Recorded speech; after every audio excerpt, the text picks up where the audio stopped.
एक दिन गौतम बुद्ध अपने शिष्यों के साथ एकदम शांत बैठे हुए थे। उन्हें इस प्रकार बैठे हुए देख शिष्य चिंतित हुए कि कहीं वह अस्वस्थ तो नहीं है।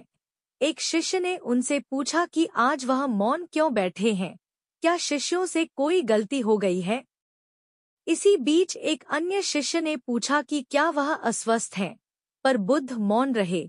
तभी कुछ दूर खड़ा व्यक्ति जोर से चिल्लाया, आज मुझे सभा में बैठने की अनुमति क्यों नहीं दी गई है?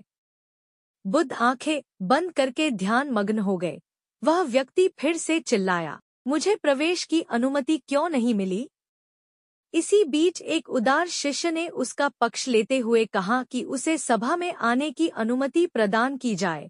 बुद्ध ने आंखें खोली और बोले, नहीं, वह अछूत है, उसे आज्ञा नहीं दी जा सकती। यह सुनकर शिष्यों को बड़ा आश्चर्य हुआ।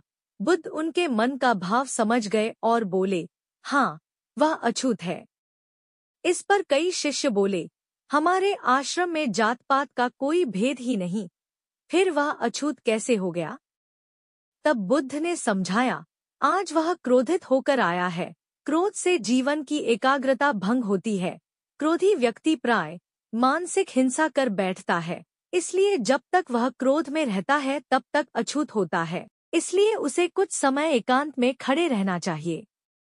क्रोधित शिष्य भी बुद्ध की बातें सुन रहा था। पश्चाताप की अग्नि में तप कर वह समझ चुका था कि अहिंसा ही मनुष्य का महान कर्तव्य व परम धर्म है। वह बुद्ध के चरणों में गिर पड़ा और कभी क्रोध न करने का प्रण लिया। शिक्षा आशय यह है कि क्रोध के कारण व्यक्ति अनर्थ कर बैठता है और पश्चाताप उसे बाद में होता है, जिसका कोई लाभ नहीं मिलता। इसलिए हमें क्रोध नहीं करना चाहिए। असल मायने में क्रोधित व्यक्ति अछूत हो जाता है और उसे अकेला छोड़ देना चाहिए।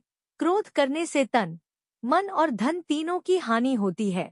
क्रोध से ज्यादा हानिकारक कोई और वस्तु नहीं है।